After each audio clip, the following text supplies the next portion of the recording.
मैं आपसे एक चीज पूछना चाहता हूं, क्योंकि वो राजनीतिक गलियारों में और आम तौर पर देखा जाए तो हवा में तैरता है, और सालों से भारतीय राजनीति में दशकों से इस बात के तमाम सारे उदाहरण देखने में मिले हैं। कहा जाता है कि ऊपर पर जितना पिरामिड ऊपर जाता है वो काफी नजदीक होता चला जाता है और ऊपर जाकर मिल जाता है, लेकिन नीचे पब्लिक को दिखाने के लिए सब अलग अलग दिखाई देता है, दूरियां बहुत अलग होती हैं।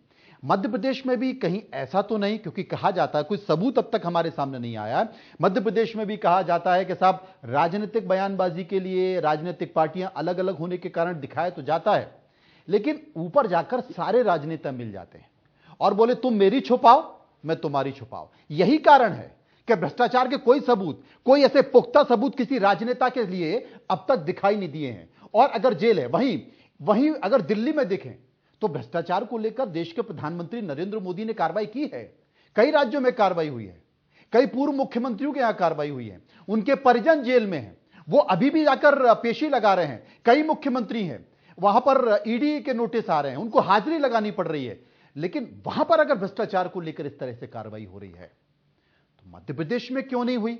और मैं जिस पिरामिड का जिक्र कर रहा था, जरा उस पर प्रकाश डालिए।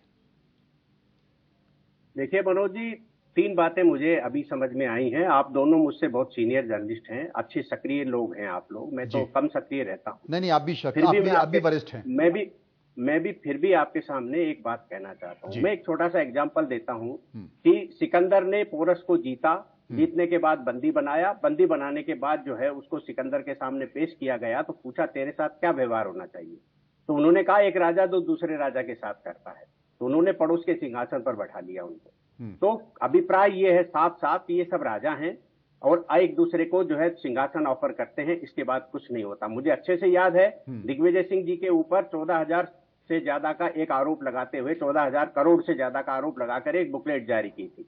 हमारे कुछ पत्रकार मित्र भी उसमें गवाह हैं। दिग्विजय सिंह ने उमा जी के खिलाफ मानहानि का मुकदमा दायर किया था। उमा जी अपने कार्यकाल में उन आरोपों को प्रमाणित नहीं कर पाई, गौरजी नहीं कर पाए और शिवराज जी ने इंटरेस्ट नहीं लिया। यदि जो आरोप लगाए थे उन्हीं को प्रमाणित करने की दिशा में एक कदम भी चल जाते तो मुझे नहीं लगता कि कोई भी जेल या ये जो बातें अपन सब कर रहे हैं ये सब इसकी जो है पुष्टि हो जाती है। लेकिन राजनेता के खिलाफ कोई करना नहीं चाहता। सबको मालूम है बिजली विभाग के मामले में कमलनाथ जी की क्या भूमिका रहती है। सारे मिनिस्टर बिजली विभाग के उनके हुआ करते थे, इसलिए जो है कभी भी ये मामले उभरेंगे नहीं, खुलेंगे नहीं, सामने नहीं आएंगे। दूसरी बात मैं ये कहना चाहता हूं कि हमें वो दिन याद है जब व्यापम का मामला मध्य प्रदेश विधानसभा में आया था। सदैव कटारे जी नेता प्रतिपक्ष थे और एप्रिन पहन करके आए थे जिसमें लिखा हुआ था मैं व्यापम का डॉक्टर हूं। पहली बार जब ये मामला तेजी से उठा तो दिग्विजय सिंह जी गुना में जाकर के किसानों के मामले पर धरना देकर के बैठ गए और 11 दिन की भूख हड़ताल की थी। और भूख हड़ताल उस समय जब व्यापम का मामला चल रहा था तो किसानों की भूख हड़ताल क्यों करना पड़ी? क्योंकि व्यापम में दो स्तर हैं। पहला स्तर है मेडिकल और इंजीनियरिंग। ये सारे के सारे मामले दिग्विजय सिंह के कार्यकाल में प्रारंभ होते हैं, उन्हीं के कार्यकाल में उन्हीं के माध्यम से सारे के सारे अटक जाते हैं। शिवराज जी के कार्यकाल में व्यापम में सारे जो मामले उठ रहे हैं वो सारे कोई पटवारी का है, कोई मास्टर का है, कोई पुलिस वाले का है, कोई ट्रैफिक वाले का है, ये सारे उठते हैं छोटे छोटे लोगों के। क्योंकि जब से सूचना का अधिकार आया है 2005 में, उसके बाद से जो एक नियुक्ति की प्रक्रिया हुई है उसके अंदर ये सारे मामले वर्तमान सरकार के आसपास घूमते हैं और मेडिकल और इंजीनियरिंग के जितने भी मामले आते हैं वो सारे के सारे पूर्ववर्ती ठेकेदारों के हाथ में उठते हैं, जो बिल्कुल शुद्ध रूप से मैं आपको संकेत दे चुका हूं। इसलिए जब से व्यापम का मामला उठा है और उस व्यापम के मामले में मेडिकल और इंजीनियरिंग की बात जब तक होती रही, कांग्रेस ने इस मुद्दे को बढ़ने नहीं दिया, सारे लोग गायब हो गए और उसके बाद अब आज देख लीजिए पटवारी और इनके मामले लेकर के बैठते हैं सारे। तो ये मामला बहुत साफ है और सबकी समझ में आना चाहिए। ये बात क्लियर हो गई। अगली बात है जी, पता है। तो इस सारे मामले को हम अच्छे से समझते हैं।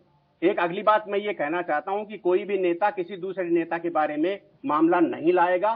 केवल जो ये एक परंपरा शुरू हुई है नरेंद्र मोदी वाली, नरेंद्र मोदी ने एक ऐसी मुहिम छेड़ी है जिसमें भ्रष्टाचार करने वाले नेताओं को भी फंसाया जाता है। इसका मामला दक्षिण में चलता था, अब उत्तर भारत में शुरू हो गया। हमारी अपेक्षा है कि कांग्रेस भाजपा वालों की जांच कराए और भाजपा वाले कांग्रेस वालों की जांच कराएं। और हम तो ये भी कह रहे हैं कि हम पत्रकारों की भी जांच कराना चाहिए कि जो है बड़े बड़े मठाधीश और पैसे वाले बन करके बैठ गए, आप उनकी भी जांच कराइए, हम सबकी भी जांच कराइए। ये जांच कराना ही ऊपर बैठे राजनेताओं में फिक्सिंग होती है।